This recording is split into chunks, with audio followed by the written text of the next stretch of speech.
안녕하세요. 오늘은 낙태 이야기랍니다. 10월?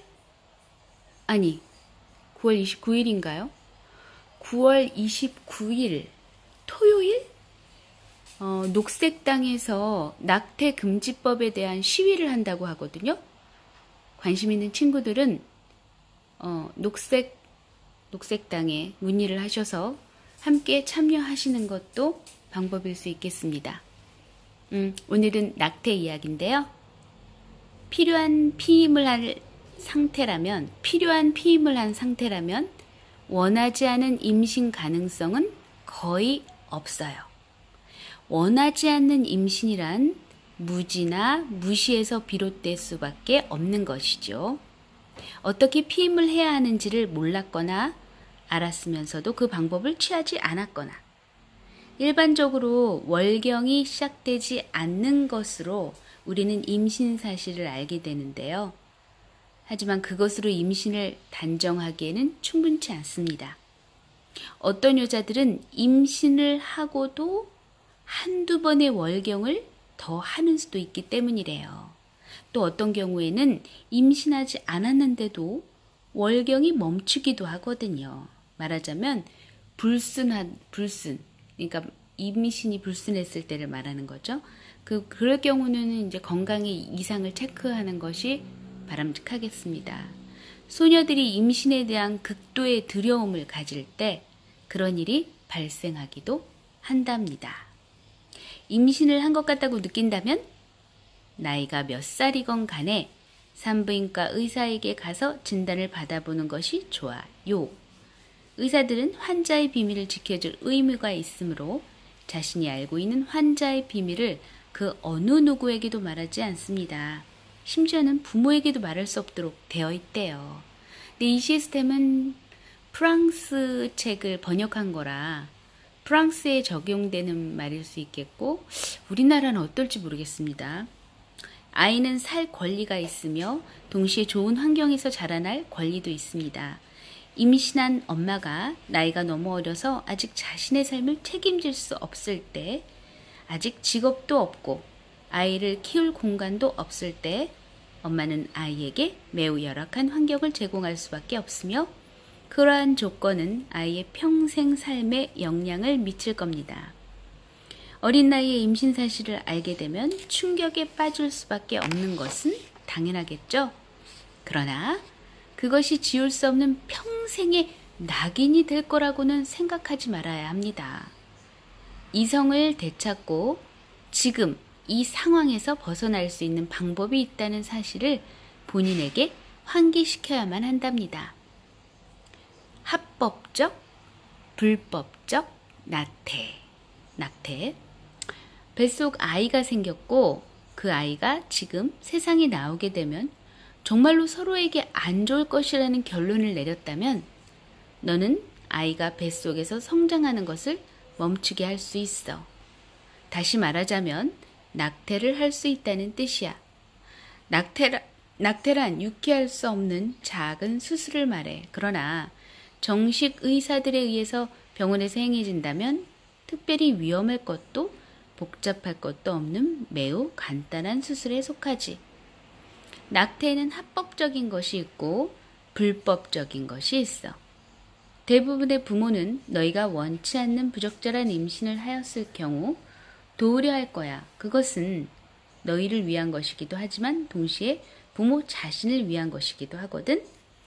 그들은 사회적으로 불명예스러운 일이 자신의 가정에 닥치는 것을 원치 않기 때문이지.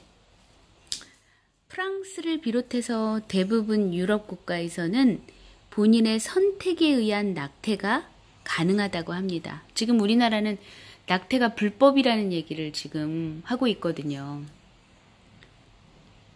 이 빨간 책을 읽기 시작했을 때 첫 서문에 나왔던 스토리를 기억하시는지 모르겠습니다. 1972년도 소녀가 말하자면 겁탈을 당했다고 해야겠죠.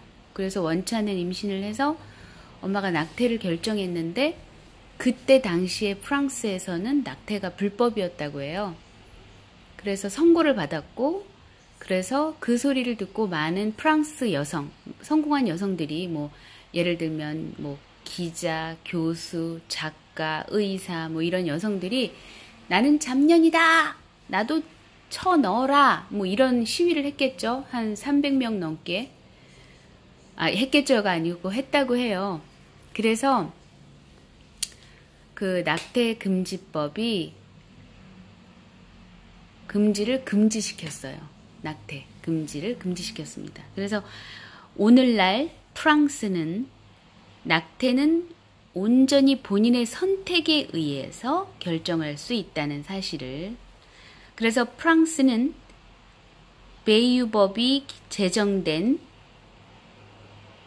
1974년 이후부터 가능하게 됐으며 100% 의료보험이 적용되는 의료행위라고 합니다. 그러나 한국에선 성폭력이나 근친상간 혹은 산모의 건강이 위협당하는 경우를 제외하고는 낙태가 원칙적 허용되지 않습니다. 그러나 현실적으로 비싼 비용을 지불하고 산부인과 병원에서 낙태를 할 수가 있습니다. 낙태를 자유롭게 선택할 수 있는 나라에선 낙태가 무분별하게 이루어지기보다는 원치 않는 임신이 줄어들고 출산 중 사망하는 여성의 숫자가 급격하게 줄어든다고 합니다. 반면 낙태를 금지하고 있는 나라에서는 출산 중에 산모 사망률이 높아지고 질병에 시달리는 비율이 증가하며 영아 사망이나 자녀 유기가 두드러지게 높게 나타난다는 것을 볼 수 있습니다. 낙태가 불법인 나라에서는 원하지 않는 임신을 하였을 경우 한 가지 방법밖에 없는데요. 불법 낙태를 시행하는 겁니다. 이런 경우 비용은 비싸지고 완벽하게 갖춰지지 않은 조건에서 시술될 경우 산모의 건강이 위협받을 수 있다는 사실을 우리는 인지해야 합니다. 그래서 낙태 금지를 금지하라라는 시위 운동에 우리의 목소리를 내야 될 것 같습니다. 우리 여성들, 특히 나의 딸, 또 나의 소녀를 위해서.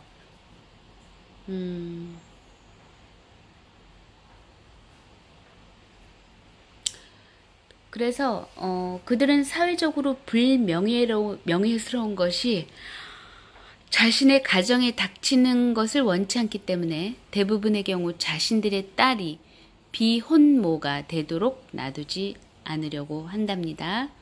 불법적인 낙태 이후 혹시라도 하혈을 한다거나 몸에 이상을 느낄 때면 즉시 의사에게 가서 진찰을 받아야 해요. 그리고 의사에게 있었던 일들을 솔직히 모두 말해야 합니다. 의사들은 절대적으로 환자의 신상 비밀을 지킬 의무가 있다는 사실을 잊지 말고 가급적 정확하게 몸에 일어났던 일을 이야기해야 합니다.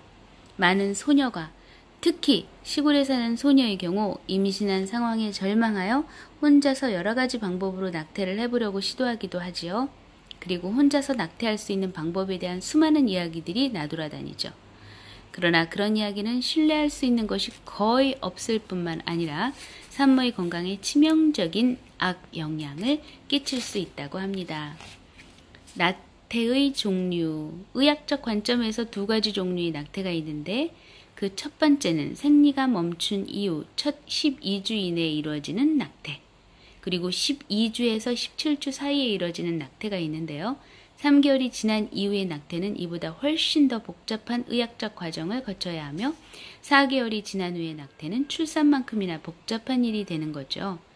결정을 내리기 전에 지나치게 오랜 기간 동안 숙고하다가는 결정적인 시간을 놓치는 실수를 범할 수 있다는 사실을 명심해야 합니다. 물론 낙태를 하지 않는 방법은 피임을 잘 하는 것이 중요하겠죠. 그리고 자기의 몸 상태를 잘 체크해서 원인이 뭔지 파악해서 바로바로 결단을 내리고 행동을 하는 것이 자신의 건강과 그 다음 세대를 위한 바람직한 방법이 될 수 있겠죠. 부모 중에는 딸에게 외출 금지를 명령하고 행동을 제한하는 등의 처벌을 하거나 심하면 폭력을 가하려는 일도 있어서 10대 비혼모들은 집을 떠나서 불안정한 상태에 빠지기도 하는데요.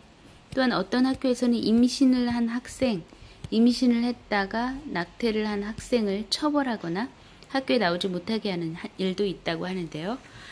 교육부는 임신한 학생에게도 교육권을 보장하라고 지침을 내리고 있지만 대부분의 학교는 이를 잘 지키지 않는다고 합니다. 임신과 출산 혹은 낙태 등과 관련된 자세한 사항들은 각 시도에 있는 청소년 성문화센터를 통해 문의하고 상담할 수가 있다고 하네요. 쉽지 않은 여건이지만 아이를 낳겠다고 결정했는데 부모로부터 지원과 지지를 받지 못하는 상황일 때는 사회의 여러 시설들을 통해 도움을 요청할 수도 있습니다. 여성가족부에서 지원하는 청소년 한부모 자립 지원 사업이 있는데 출산 전부터 출산 후까지 1년 동안 출산과 양육을 지원해주는 비혼모의 집이 있고요. 이 시설에서 나온 후 2년간 비혼모자 공동생활 가정시설로 들어갈 수 있다고 합니다. 또한 시설에 들어가지 않은 상태에서 지원을 받으려면 해당 지역에 있는 한부모 상담센터나 건강가정지역센터에 연락해서 상담을 받고 필요한 지원을 받을 수 있다고 해요. 출산 후 만 24세 이하 청소년이 혼자 자녀를 키우는 경우 거주지역의 주민센터를 통해 청소년 한부모 신청을 할 수 있고 생활비와 양육비 그리고 청소년 부모의 학비에 대한 지원도 받을 수 있다고 합니다. 한부모 상담 전화는 1644-6621입니다. 우리 또 다음 시간에 만나요. 안녕.